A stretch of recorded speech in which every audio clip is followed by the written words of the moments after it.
Chers Afro-Insolents, chers Afro-Insolentes, je vous souhaite la bienvenue dans Afro-Innovation, votre émission hebdomadaire en seconde partie le lundi soir. Nous sommes aujourd'hui le lundi 5 novembre 2012 et nous allons commencer l'émission numéro 23 et le thème de ce soir sera la théorie économique africaine pour bâtir notre futur. Pour discuter de ce sujet très important, nous aurons comme invité le philosophe camerounais Mbog Bassong, le philosophe Mbog Bassong, et donc ensemble nous allons parler de cette nécessité de développer une théorie économique africaine. L'émission est très dense ce soir, donc je vais faire très court au niveau de mon introduction. Je remercie l'équipe technique, je remercie les animateurs et animatrices, et je remercie également ses partenaires sur le projet Afro-Création. Alors nous allons commencer l'interview tout de suite, et je vous retrouve tout juste après. À très bientôt. Alors, frère Mbog, je te remercie sincèrement d'avoir accepté de prendre cette interview. Tu es quelqu'un qui m'a beaucoup intéressé lorsque j'ai vu tes vidéos sur YouTube, et ça m'a tellement intéressé que je me suis dit, toi, il faudra absolument compter en ligne. Alors, j'ai une série de questions pour toi. Je voudrais que tu exprimes ton point de vue parce que ça en vaut la peine. On ne sera pas forcément d'accord sur tout ce que tu vas aborder, mais ça vaut la peine que tu puisses t'exprimer. Alors la première question, c'est la suivante. Quelle approche tu penses que nous devrions adopter pour raconter notre version de l'histoire en termes de management, en termes de business, pour justement que les gens sachent que nous avons réalisé énormément de choses avant tout le monde, notamment dans l'Égypte antique, etc. Je pense par exemple à des situations comme la gestion de projets, la construction des pyramides, qui sont des situations où nous avons pu démontrer que nous avions la connaissance requise pour faire avancer les choses. Qu'en penses-tu? Alors, la première des choses, c'est de dire que nous avons un problème majeur. Premièrement, est-ce que nous sommes certains que le capitalisme sied à l'esprit africain? Je m'explique. Est-ce que nous pensons qu'au nom du pétrole, au nom de l'uranium, nous sommes capables de détruire un pays ou de venir faire ce qu'on voit avec l'Occident lorsqu'il a des envies, de détruire entièrement, déstructurer entièrement tout un peuple? Première question. Cela signifie que nous devons réviser l'approche de ce qu'on appelle le capitalisme. L'approche, ça veut dire quoi? Est-ce que l'homme africain peut être, en fonction de ce qu'il est réellement, de la famille élargie, des cousins élargis, de la famille, j'allais dire, qui devient même clanique, est-ce que l'homme africain peut assimiler le capitalisme au sens occidental du terme? Si nous disons que la question est difficile et qu'il est extrêmement complexe d'y répondre, alors nous avons deux choix. Un, comment les Africains pensaient le capitalisme avant? Deuxièmement, est-ce que cette pensée du capitalisme, s'il en a existé avant, comment ce capitalisme se manifestait? Si nous sommes d'accord que la question ainsi posée appelle une troisième, nous dirons, est-ce que ce capitalisme-là, s'il a existé, comment peut-il être fécond pour aujourd'hui? Et en ce moment, il me semble que la discussion commence. Alors, moi je réponds d'abord en deux temps. Premièrement, le capitalisme égyptien n'était pas un capitalisme au sens occidental du terme, c'est-à-dire de la propriété privée. Il était un capitalisme d'État. Exact.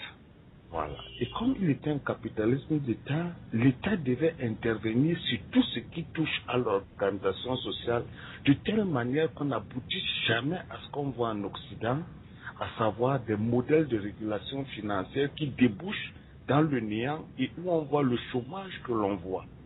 Donc, si vous voulez, le capitalisme étatique de l'Égypte était le capitalisme par lequel les individus, tout en s'enrichissant un tout petit peu, cela ne compromettait pas la marche globale de l'État.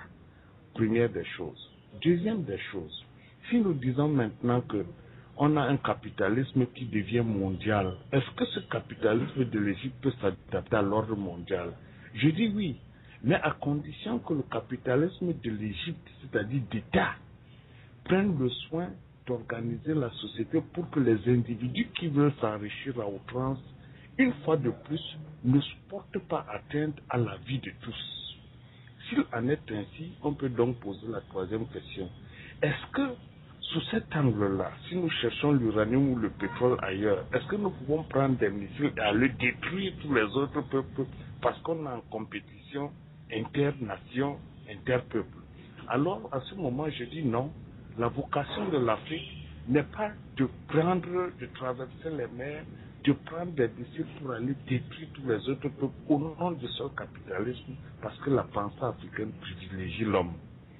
Vous comprenez pourquoi est-ce que votre question est complexe et appelle des réadaptations théoriques du capitalisme pour que la question de l'État, la question du capitalisme d'État refasse surface. Mais vous comprenez très bien que ça nécessite des études approfondies. Vous avez vu en Côte d'Ivoire, lorsque Gbagbo a cru pouvoir récupérer les banques, vous avez vu qu'il s'est rendu compte qu'il n'y avait aucune théorie monétaire, aucune théorie financière. Et finalement, cette histoire s'est achevée en queue de poisson. On a vu qu'il a été étranglé au niveau de la communauté internationale. Conclusion, nous ne pouvons plus penser le capitalisme au hasard. Il nous faut le penser au niveau macroéconomique. C'est-à-dire que les Africains doivent se poser la question de savoir quel va être le capitalisme d'État en Afrique pour que demain, face aux autres nations, nous puissions avoir une riposte conséquente, mais en même temps que nous n'arrivions pas à des modèles de régulation tels qu'on voit des millions de nos enfants qui chôment comme on voit aujourd'hui. J'espère que vous m'avez compris. J'ai très bien compris ce que tu viens de me dire, frère. Donc en fait, je reviens sur ce que tu viens de dire par rapport au fait que nous devons repenser notre mode de fonctionnement. Alors par rapport à ça, quelles sont les pistes de solutions? Quels sont ces éléments que tu penses qui seraient importants pour nous pour que nous puissions repenser notre vision économique, notre vision monétaire, etc. Est-ce que tu as des choses auxquelles tu as réfléchi que tu pourrais partager avec nous? Oui, tout à fait. Alors, la première des choses que nous devons nous mettre en tête, c'est que le capitalisme ne va pas seul. Il va avec les institutions politiques. Il va avec le modèle d'organisation de l'État. Première des choses, en Occident, c'est l'individu qui est le maître. C'est l'individu qui est rationnel et calculateur, qui fonctionne pour lui-même. Or, le modèle africain, c'est un modèle de communautarisme où se superpose l'individu, mais avec comme modèle d'emprunt la communauté auquel il rend plus ou moins compte en fonction des problèmes qui se posent. Exactement. Vous savez très bien que dans nos villages, dès que quelqu'un s'enrichit, tout le monde dit qu'il a vendu des gens, tout le monde se braque, tout le monde dit que non, il fait des choses qu'on ne comprend pas. Parce que précisément, la pensée africaine n'admet pas que les égos soient très prononcés et que les riches aient une richesse beaucoup trop grande alors que les autres n'ont pratiquement rien. Donc si vous voulez, nous aurons un problème majeur. Comment harmoniser l'état du communautarisme à l'état de la propriété individuelle qui est le modèle de l'Occident?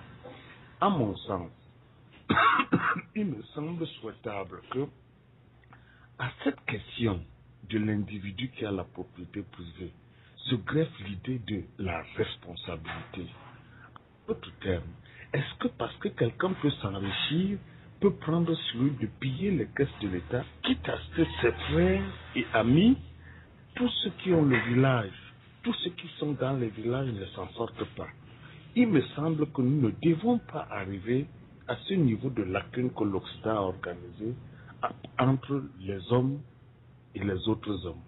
Pour cette raison, je pense que la question qui va se poser, c'est quel va être le modèle d'intervention de l'État pour qu'aucun individu ne prenne sur lui de devenir une machine à pomper les sous, quitte à ce que l'État tombe. Parce que là, on a une très grande expérience de l'Occident. On a vu que des individus qui se sont enrichis ont fini par prendre les États en otage. Désormais, l'État occidental lui-même n'est plus capable de réguler. Vous voyez en France, par exemple. Vous voyez comment Hollande ou Sarkozy sont pris dans le piège des hommes, des puissants de ce monde économiquement, qui empêchent même ou qui peuvent empêcher l'État de fonctionner. Donc, oui, je vous écoute. Oui, en fait, pendant que tu parlais de ça, je pense aussi à l'Italie avec Berlusconi qui aussi a d'une manière ou d'une autre pris en otage le système italien. Et je lisais le Financial Times il y a quelques jours où justement il a une peine de prison et il s'avère que malgré cette peine de prison, il n'irait même pas en prison. Donc voilà vraiment un bel exemple de quelqu'un qui parvient à prendre en otage un système et qui devient en fait quelqu'un qui est au-dessus des lois en fait. Voilà. Ce qui signifie donc que pour ma part, comme nous ne voulons pas que l'individu ou des individus s'accaparent les capacités que l'État a de réguler l'ordre financier pour que tout le monde s'en sorte, il est souhaitable que les confréries africaines qui sont morts-nés aujourd'hui reprennent effectivement surface. Parce que l'État ne peut pas agir seul sur les communautés et contrôler les communautés si les initiés et les chefs traditionnels qui avaient pour but d'organiser la société eux-mêmes ne sont pas refidélisés, n'ont pas un statut à l'intérieur de l'État de demain que nous voulons construire. Donc, en conséquence, je vois deux aspects de choses. Refaire l'État, donner aux institutions politiques les capacités réelles de ne pas laisser les individus s'accaparer les moyens financiers pour la mettre dans un état de désolation comme en Occident. Première des choses. Deuxième des choses, réhabiliter les chefs traditionnels, les initiés africains, dont le but, dont le but était de faire en sorte que les déchets qu'on voit dans l'Occident d'aujourd'hui, la prostitution, les enfants vendus, les organes qu'on vend partout, les enfants de la rue, les déviances sexuelles, les déviances mentales ne prennent plus cette coloration, autant que par ailleurs des gens qui s'enrichissent pour eux-mêmes, quitte à ce qu'ils vendent les enfants, quitte à ce qu'ils mettent les enfants dans un état de prostitution comme on voit. Vous comprenez ce que je veux dire? Exactement. Donc, l'enjeu, c'est que la question de l'État, la question du capitalisme doit s'accoupler à la question des institutions traditionnelles qu'on doit remettre en sellette pour que les individus, pris isolément, ne prennent pas le pas sur l'organisation globale de la société. Parce que voyez-vous, si on a aujourd'hui ce qu'on voit, les enfants de la rue, le chômage, les questions sexuelles, déviances sexuelles, etc., c'est parce que précisément l'individu est seul dans la nature sans avoir la tribu ou le clan qui le protégeait.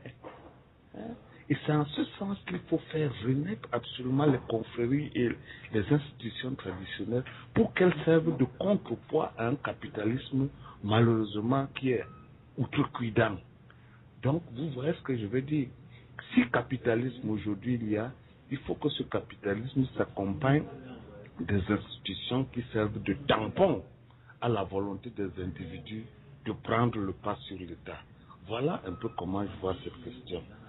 Frère Mbog, je te remercie par rapport à cette première question. Tu sais, pendant que tu réponds, je réfléchis et je me dis, dans ta réponse, on retrouve très fort un élément, je dirais, moral, dans le sens que si tu as utilisé le mot tampon, donc ça veut dire qu'il faut qu'il y ait quelque chose qui puisse freiner un petit peu l'élan de certaines personnes qui pourraient, par exemple, se comporter de manière où on croit qu'on peut faire tout ce que l'on veut. Alors ceci me pousse à cette question, puisqu'on parle de moralité, donc de l'aspect moral, donc il y a l'aspect religieux qui est aussi lié. Ma question suivante c'est, est-ce que tu crois que nos croyances religieuses sont une sorte de frein à notre développement économique? Ce que je veux dire par là, c'est que on lit par exemple dans la Bible que voilà Jésus, qu'on qualifie généralement de blanc, alors qu'il y a encore un débat là-dessus. Jésus qui dit qu'il faut pardonner à ceux qui nous heurtent, etc. Est-ce que tu penses que toute cette philosophie, cette croyance religieuse basée sur la chrétienté peut être un frein justement à notre développement économique, ou en tout cas du développement comme tu viens de l'exposer? Alors, il y a deux questions qui sont posées là. La question des croyances religieuses entendue au sens des croyances religieuses chrétiennes, telles que le Christ nous les a données, et les croyances africaines qui sont différentes des croyances chrétiennes. Ce que je voudrais dire, c'est que, en réalité, comment on fait pour que les individus s'en sortent? Comment on fait pour que les égos ne soient pas prononcés? Ce sont les institutions. Il faut très bien comprendre que là où l'Église s'est fourvoyée et le modèle de l'État occidental, c'est de croire qu'on vendait l'amour en route, on vendait l'amour du prochain dans les pharmacies. Non! L'amour du prochain ne s'exprime que dans les institutions. Et la grande erreur de l'Occident, c'est d'avoir cru qu'on pouvait mettre les églises d'un côté et le modèle institutionnel de l'autre. Je m'explique. En Afrique, quand il faut aller à la pêche, c'est tout le village qui va à la pêche. On revient, on partage pour tout le monde. En Afrique, c'est tout le monde qui va au champ et on partage pour tout le monde. Il n'y a pas de notion de charité. C'est un devoir que tout le monde ait. Quand il faut construire une case, c'est tout le monde qui construit la case du voisin. Donc, il y avait un modèle institutionnel qui faisait que l'amour du prochain était évident. Ce n'était pas à faire où on demandait aux gens, est-ce que tu vas aimer ton prochain comme toi-même, comme nous font croire les églises révélées et les mosquées. Il ne s'agit pas que chacun d'entre nous soit meilleur. Non. Dans l'Afrique ancestrale, les institutions avaient pour but de bloquer la menace des individus qui auraient des égos trop prononcés pour contrebalancer l'harmonie installée entre tous. Donc, si vous voulez, l'Occident n'a pas très bien compris que la question de l'amour, la question du partage n'est pas une question individuelle. La question du partage de l'amour, c'est une question institutionnelle. C'est la raison pour laquelle la première question devient importante. Comment les Africains réussissaient-ils à faire pour qu'il y ait l'harmonie dans un village? N'oubliez jamais que les empires ont existé en Afrique, en particulier l'empire au Moyen-Âge du Ghana ou du Mali. Or, des études, en particulier les études de Louise Maes, l'épouse de Cheikh Anta Diop, vous savez qu'elle est professeure de géographie, elle a fait une très importante étude sur le Moyen-Âge et elle découvre que l'Afrique avait près de 800 millions d'habitants au XVe siècle avant l'esclavage. Vous comprenez que cela signifie que l'Afrique du XVe siècle avait autant d'habitants qu'aujourd'hui puisqu'on a près d'1 milliard. Alors, comment expliquez-vous qu'on a eu des grands empires comme le Ghana et le Mali d'environ 100 millions d'habitants et qu'il n'y ait eu malheureusement aucune prison? S'il n'y a eu aucune prison en Afrique, ça veut dire que le modèle institutionnel était si important que les personnes étaient presque inaptes à faire du mal. Si les personnes étaient presque inaptes à faire du mal et qu'il n'y a pas eu de prison, cela veut dire que les personnes avaient un principe de responsabilité et de moralité qui permettait à la société de s'harmoniser pendant que l'État devenait un État puissant. N'oubliez jamais que l'Égypte a d'abord été la première puissance mondiale pendant l'Antiquité et qu'au Moyen-Âge, le Ghana et le Mali sont redevenus les puissances mondiales. On peut lire Ibn Khaldoun et Ibn Battuta qui confirment que l'empire du Mali et du Ghana était irrattrapable par l'Occident au Moyen-Âge. Conclusion, il est possible d'harmoniser un développement qui fasse que les individus donnent le meilleur d'eux-mêmes tout en étant riches en eux-mêmes. Maintenant, la richesse matérielle n'est qu'un plus. Or, c'est ce plus qu'il faut contrôler. Et pour le contrôler, il faut que le capitalisme d'État soit suffisamment bien organisé pour que les individus ne s'égarent pas et n'en abusent. Conséquence, pour que les individus ne s'égarent pas, il faut remettre en place les conseils claniques traditionnels dont l'enjeu c'était toujours de rappeler aux individus, attention là, ne débordez pas, attention là, nos enfants ne doivent pas être dehors, attention là, il ne faut pas qu'on les vende, attention là, vous comprenez? Or, l'État est impersonnel, l'État moderne est impersonnel. Les enfants peuvent traîner dans la rue sans qu'ils soient concernés. La prostitution peut prospérer sans qu'ils soient concernés. Pourquoi? Parce que ceux qui sont à la tête de l'État participent de cette prostitution, participent de cette déviance mentale, participent de cette vente des enfants, participent de l'homosexualité, participent de la pédophilie. Vous comprenez où se trouve la question? Est-ce que j'ai bien répondu à votre question? Elle est tout à fait claire. Alors j'irai donc plus loin par rapport à ce que tu viens d'énumérer. Donc cela veut dire en gros que les croyances religieuses, telles que on nous les a présentées, représentent une sorte de frein parce que les choses ne sont pas aussi claires que ça ne le paraît et que d'une certaine façon les croyances que nous avons reçues, eh bien ce sont des croyances qui ne nous servent pas du tout. Non, je reprends. les croyances religieuses de l'Occident, qui sont celles du christianisme, sont des croyances en trompe-l'œil. C'est-à-dire que l'Église demande aux individus d'aimer le prochain, de s'aimer entre eux, mais les institutions pour lesquelles l'amour du prochain doit être mis en évidence ne permettent pas précisément cet amour-là. Ce que je veux dire, c'est qu'il y a une différence entre les croyances religieuses de l'Occident insérées dans leur modèle politique, dont l'enjeu précisément, c'est que les États et les institutions politiques créent le chômage, parce que le capitalisme structure le chômage. Le capitalisme a besoin du chômage pour lui-même prospérer. Le capitalisme a besoin de la pauvreté pour prospérer. Donc le capitalisme de l'Occident a pour but de rendre une partie des gens pauvres, sinon il n'existe pas lui-même. Et conséquence, l'Église à côté et récupère les pauvres pour en faire un don de Dieu. Alors que dans le modèle africain, le modèle était si cohérent que l'Église et le capitalisme faisaient corps. L'État contrôlait. On s'est compris? J'ai bien compris. Alors, je réfléchis encore à ce que tu viens de dire. Ça me fait penser, parce que tu dis que voilà, que le capitalisme a besoin des pauvres. Et je suis tout à fait d'accord par rapport à ça. Et on le voit très bien par rapport notamment au concept de la globalisation.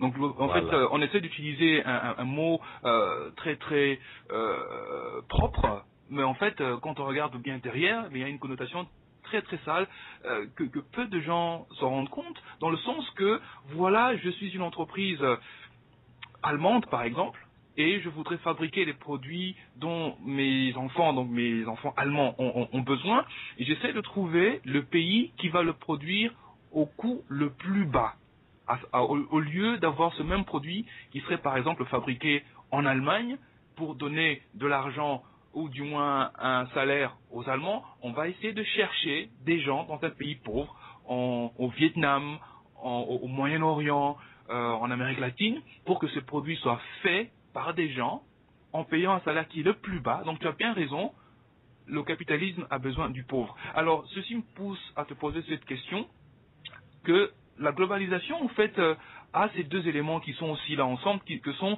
la violence et la puissance. Lorsqu'on regarde par exemple nos sociétés africaines et quand on va dans le passé, il y avait cet aspect que nous étions la première puissance mondiale, mais on n'était pas violent du tout. Alors que l'Occident, justement, a ces deux éléments. Ils ont la puissance et la violence en même temps. Parce qu'ils peuvent se dire, voilà, je vais aller dans ce pays X et je vais avoir accès à leur pétrole, et la manière d'y arriver, eh bien, je vais être violent, et dans ces violents, je vais détruire la machine économique et commerciale du pays. Est-ce que tu peux développer par rapport à ça, s'il te plaît? Oui, c'est-à-dire que le modèle de l'Occident, c'est un modèle de domination par essence. La vocation de l'Occident, c'est la mort. La vocation de l'Occident, c'est une domination qui fasse en sorte que cette mort soit. Je m'explique. La pensée africaine, c'est une pensée de partage. Et la pensée africaine dit qu'il y en a suffisamment pour tous.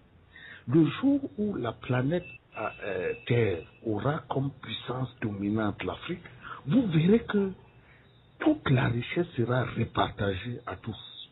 Le danger dans ce qu'on a dans le modèle de l'Occident, c'est qu'il y a tellement de richesses que l'Occident veut s'en accaparer pour lui seul. Exactement. C'est ça le problème. Alors qu'on peut faire un modèle de développement où tout ce qui est en surplus soit redistribué. Or, l'Occident est capable de jeter tout ce qu'il a en surplus, quitte à ce que les autres en meurent. C'est là la question.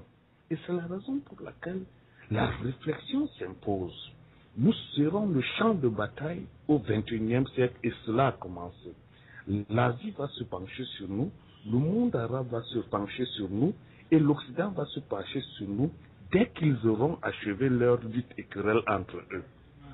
Ce qui signifie qu'entre-temps, nous devons prendre du recul pour que nous prenions sur nous une avance avant que ce monde-là ne s'éveille. Exactement.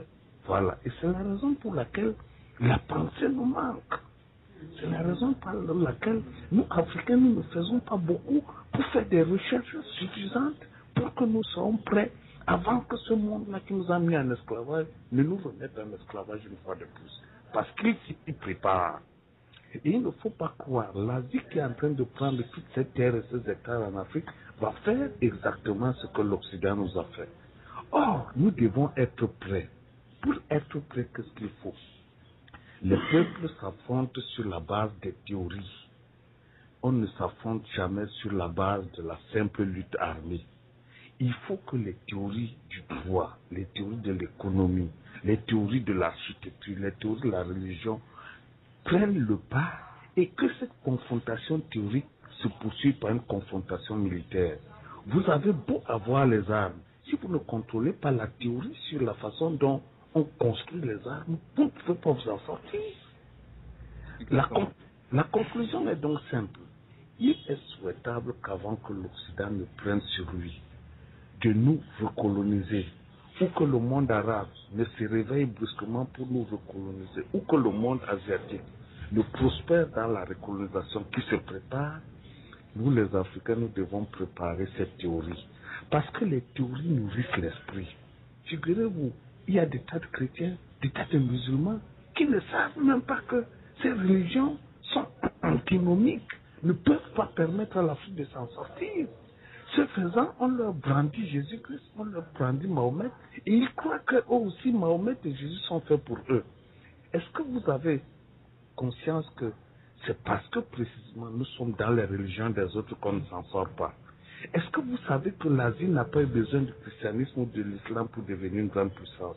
Pourquoi l'élite africaine s'attarde sur les religions des autres, les théories des autres, les idéologies des autres, en prétendant que ces idéologies vont lui permettre de s'en sortir, sans que cette élite ait pour lui-même pour elle-même, une seule théorie qui lui soit propre?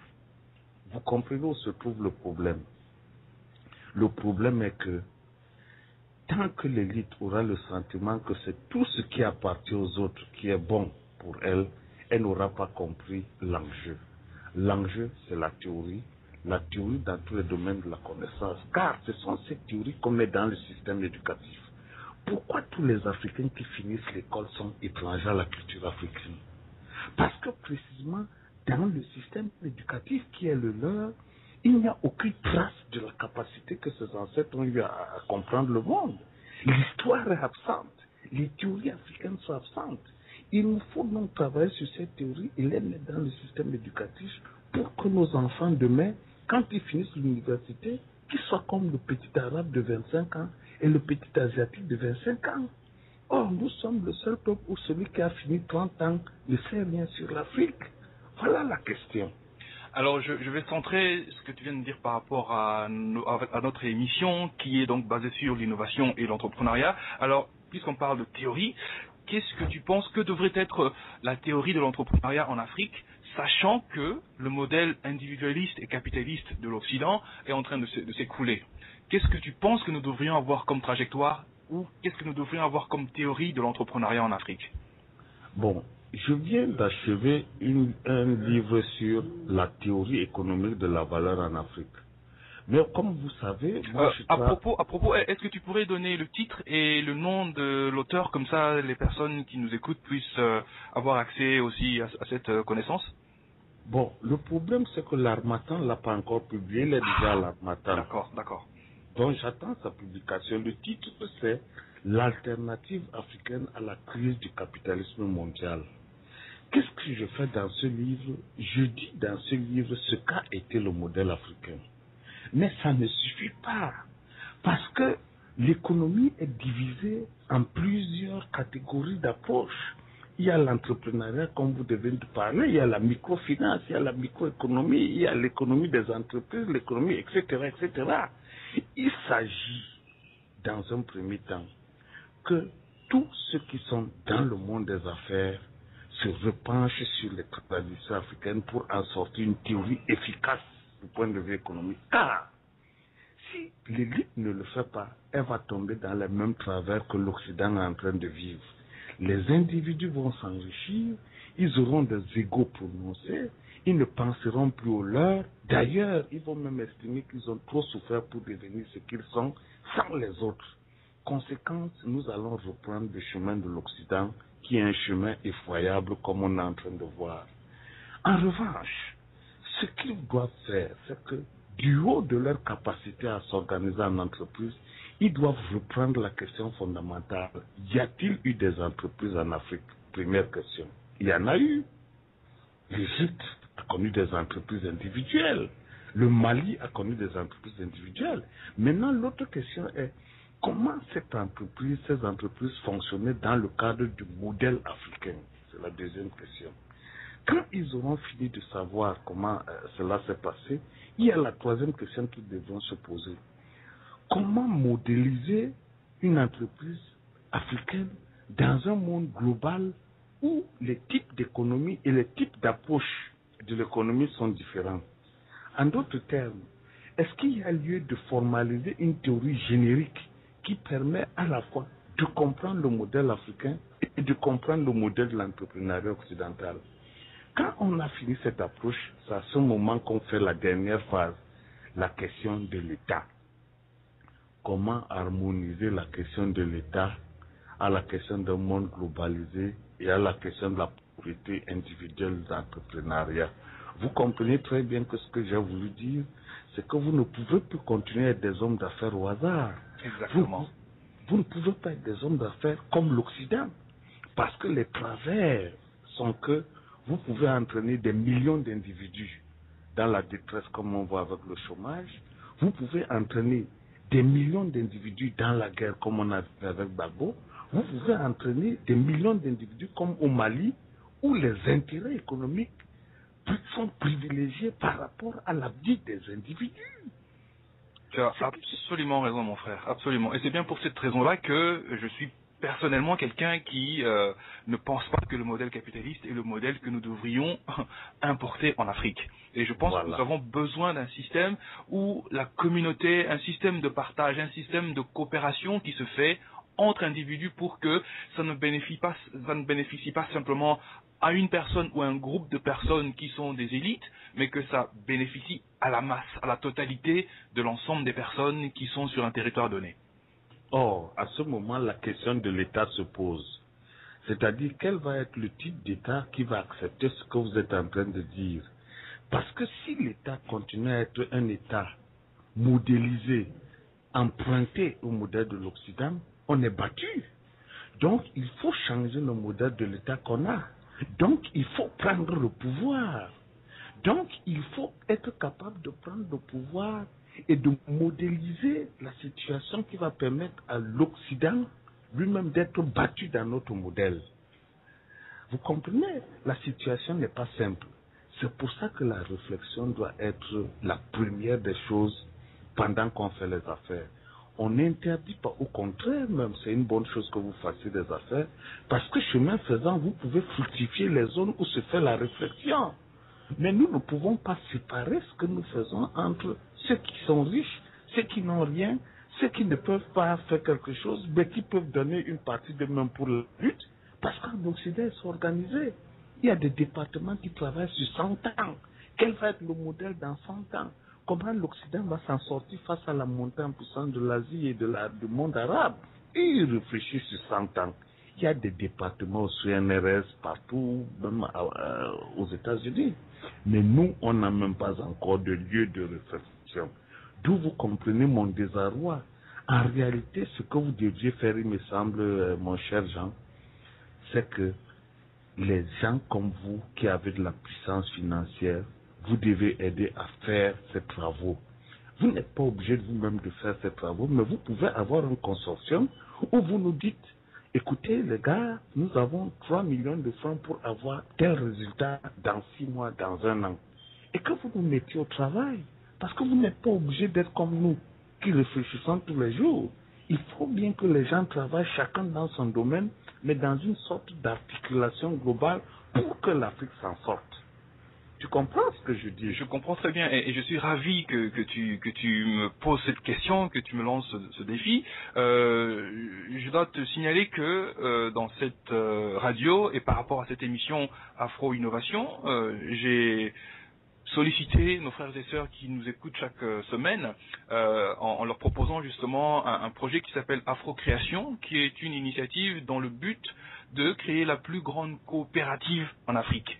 Et l'idée principale, c'est non pas simplement de créer des entreprises, mais c'est vraiment d'être une base, une plateforme de réflexion. Alors je suis ravi que tu me dises, voilà, si nous avons les moyens financiers, nous pouvons poser la question, voilà, est-ce qu'on peut réfléchir à un modèle de pensée, à un système philosophique qui va nous faire avancer. Moi je suis ravi que tu me poses cette question, et je suis doublement ravi que nos auditeurs l'ont entendu, parce que c'est ce genre de choses, c'est ce genre d'initiative qui moi m'intéresse personnellement, bien au-delà de créer des entreprises. Parce que je pense qu'on ne doit pas séparer juste créer une entreprise et se faire de l'argent, et l'aspect social qu'il y a autour de nous. Parce que les deux sont étroitement liés. Voilà, les deux sont si liés que les hommes, les Occidentaux, sont là pour faire régner leurs intérêts. Ils installent à la tête des États africains leurs hommes liges qui leur permettent de faire grossir le capital, mais pour leur poche. Nous avons donc deux problèmes majeurs. Est-ce que les entrepreneurs africains sont capables d'avoir le spectre et la surface d'organisation des sociétés occidentales? Cela est très difficile. Mais en revanche, il y a une possibilité que ces hommes d'action, qui sont des hommes d'argent, des gens capables de créer les sources de financement, s'enrichissent précisément pour aider cette Afrique à s'en sortir, pour aider cette Afrique à avoir des gens qui vont prendre ce pouvoir-là entre les mains de l'Occident qui a quadrillé l'espace pour que précisément aucun Africain n'y arrive. Voilà les enjeux. Et je suis d'accord avec vous, ce que vous venez de dire est très important. C'est-à-dire qu'il faut une sorte de coopération, mais une sorte de coopération habile, stratégique, qui fasse le CFA. Mais qu'une partie de ce CFA serve l'Afrique à poursuivre les domaines de recherche qu'on ne peut pas poursuivre dans nos universités parce que nos États sont complètement inféodés à l'ordre dominant. Il faut des universités africaines et il faut que vous en soyez les maîtres. Il faut des nouvelles églises africaines. C'est vous qui avez de l'argent qui devez faire ces nouvelles églises. Il nous faut de nouvelles écoles. C'est la raison pour laquelle, en vous enrichissant, il faut que vous procédiez à la même méthode que l'Occident a eue, à savoir créer des nouveaux pôles de savants africains, créer des nouveaux pôles d'universités africaines, créer des nouveaux pôles de l'intelligentsia, dont l'enjeu va être la prise du pouvoir, mais avec à la base les confréries africaines sans lesquelles on n'arrivera nulle part parce que le pouvoir est par essence initiatique. Ok, donc je vais résumer un petit peu ce que tu viens de dire. Je suis d'accord qu'on va devoir revoir notre éducation académique, on va devoir vraiment former nos chefs d'entreprise d'une façon différente pour qu'ils puissent refléter le paradigme africain. Alors par rapport à ça, la question que je te pose c'est, bien qu'on en a abordé certaines, mais quels sont, d'après toi, les défis que l'Afrique doit relever, et donc des défis pour lesquels les entrepreneurs ont un rôle majeur à jouer, sachant que quand on regarde en Occident, on crée des entreprises, on s'enrichit, mais ça n'empêche pas que ces sociétés occidentales s'écroulent. Donc on se rend bien compte que c'est bien plus compliqué que juste créer une entreprise et se faire de l'argent. Alors quels sont ces défis que tu penses que nous, en Afrique, nous devons relever? Alors, je pense que nous avons trois défis majeurs. Le premier défi, c'est d'être capable d'avoir nos confréries à nous et nos religions à nous. Et figurez-vous, ce sont les hommes d'affaires qui doivent être au cœur de cette confrérie. Tout comme en Occident, tous ceux qui ont les moyens sont dans la franc-maçonnerie, tous les grands banquiers. Donc, la première des choses, c'est que les hommes d'affaires doivent s'organiser de commun accord avec les patriarches et les initiés africains pour avoir des cercles confrériques et pourquoi pas réveiller leur religion traditionnelle pour en faire une religion de quête de l'excellence autant que les autres religions. Parce que nous ne pouvons pas continuer à faire ce que nous faisons. Chaque jour, il y a une mosquée, il y a une église qui naît chez nous. Mais en contrepartie, aucun Africain ne voit faire un sanctuaire et les Africains s'en foutent même de voir des sanctuaires pendant que l'église et la mosquée continuent de prospérer. Premier enjeu. Deuxième enjeu, l'éducation et la science. Nous ne pouvons pas être des scientifiques si nous ne travaillons pas sur la culture africaine. Parce que les agrégés que nous avons aujourd'hui, les grands maîtres dans les grandes universités, répètent le modèle dominant. Conséquence, ils sont des répétiteurs du modèle dominant, mais ils ne sont pas des scientifiques. Si vous voulez, ils apprennent à nos enfants ce que nos enfants doivent être pour que l'Occident les malmène mieux. Ils apprennent le droit, l'économie, etc. qu'on enseigne à nos enfants a pour but que nous soyons les relais de ce modèle. Conséquence, l'université et l'école en Afrique forment des abrutis mentaux qui ont la prétention de dire pour l'Afrique. Vous comprenez? J'entends souvent au Cameroun des gens parler d'un Cameroun émergent en 2037. Est-ce que vous pouvez être émergent si vous n'avez pas une théorie économique qui soit la vôtre? Comment vous pouvez penser bâtir une émergence sur la base des idéologies des autres dont l'enjeu c'est de vous asservir? Donc vous comprenez que l'école et la science doivent être entre les mains des hommes d'affaires. Parce que ce sont des hommes d'affaires qui peuvent créer les nouvelles universités et les instituts privés à partir desquels le paradigme africain soit véhiculé. Enfin, il y a les institutions politiques et le capitalisme. Nous avons vu tout à l'heure que le capitalisme ne va pas sans les institutions politiques appropriées. Ce qui signifie que nos hommes d'affaires devront prendre le pouvoir pour réinstaurer les institutions traditionnelles. Vous comprenez? C'est trois enjeux différents, mais qui ont la même hauteur de difficulté. Premièrement, les confréries et les religions. Deuxièmement, l'éducation et la science. Troisièmement, les institutions politiques et le capitalisme. Voilà les trois enjeux où l'entrepreneuriat africain doit mettre le paquet en termes d'abord d'études, d'analyse, des théories, pour que ces trois enjeux-là soient prospères. Je te donne un simple exemple pour qu'on avance un peu. Pourquoi l'entrepreneuriat africain ne pourrait pas organiser un colloque des cultes traditionnels africains initiatiques, que les Dogons du Mali se retrouvent, que les initiés du pays Bassa où je suis se retrouvent, que les initiés du Mali se retrouvent, pour qu'enfin on s'asseye exactement comme les rabbins juifs s'asseyent, pour que le monde juif devienne ce qu'il est aujourd'hui. Vous voyez? C'est très intéressant et une fois de plus, ce sont ce genre d'initiatives qui s'insèrent, mais alors là, de manière absolument claire par rapport à ce projet d'afro-création qui est de mettre les gens en contact. C'est intéressant ce que tu es en train de dire là parce que lorsque tu dis que les hommes d'affaires ont un rôle important à jouer, je reviens sur les exemples que nous voyons tous les jours. Si on regarde des personnes comme Bill Gates ou Steve Jobs aux États-Unis, on se rend compte que quand ces personnes se sont fait de l'argent, qu'est-ce que ces personnes font en général?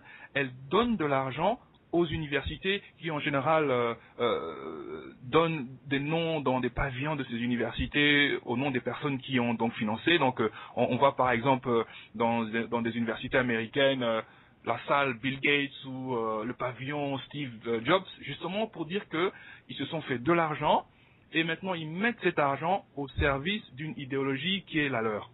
Je vais même plus loin, je vais vous dire, les Bill Gates sont des maçons. Exactement. C'est-à-dire que c'est des cercles vicieux. Je vous prends un exemple pour que vous compreniez. Regardez un peu les Juifs. Comment les Juifs ont fait pour devenir ce qu'ils sont après qu'ils aient subi tous ces drames? Parce que précisément, le rabbinisme juif est devenu puissant.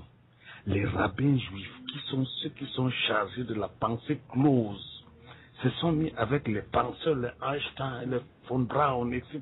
N'oubliez jamais que tous les grands scientifiques de ce monde ont été des juifs. Et ce sont ces grands scientifiques qui sont de commun accord avec les rabbins qui organisent la pensée économique pour que cette économie puisse rapporter au monde juif. Et nous devons donc faire la même chose.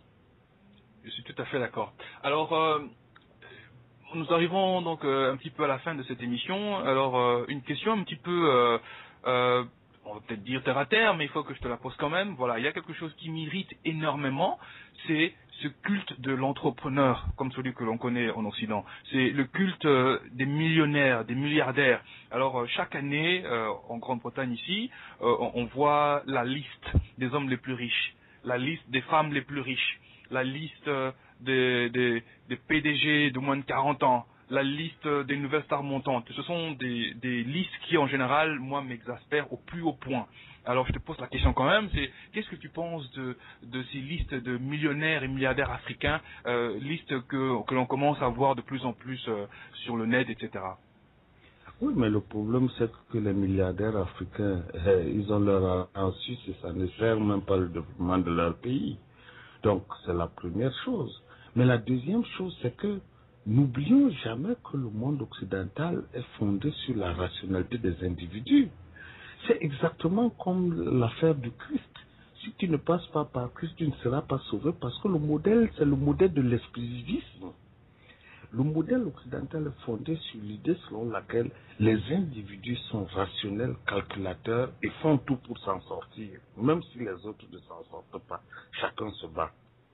Ils ont reporté ce modèle dans les églises et dans les religions en disant, si tu veux passer chez Dieu et le trouver, tu passes par le Christ. Donc si vous voulez, quand ils produisent ces milliardaires dont ils affichent les capacités, c'est parce qu'ils en ont besoin, c'est intrinsèque à leur mode d'être. C'est la compétition. C'est la vocation de l'Occident, la compétition. Comment faire pour devenir le premier, quitte à ce que j'élimine tout le monde dans cette course. Et donc, ils ont reporté ce modèle en Afrique et on trouve désormais des leaders qui sont des leaders qui ont des moyens, mais qui doublement ne font même pas ce que l'Occident fait. C'est-à-dire, ils ont de l'argent, mais l'argent dort quelque part pour faire uniquement leur propre maison et les piscines à la maison, alors que nous avons tous les jeunes qui travaillent. Alors, la question qui se pose, c'est comment a-t-on arrivé au fait que l'Africain soit comme l'Occidental aujourd'hui, qui est capable d'accumuler des milliards et de voir ses propres enfants traîner dans la rue? C'est parce que par le modèle éducatif, les individus changent. Par un modèle éducatif, on vous rend conforme à la volonté du maître. Par un modèle éducatif et même religieux, on vous rend conforme à la pensée des autres.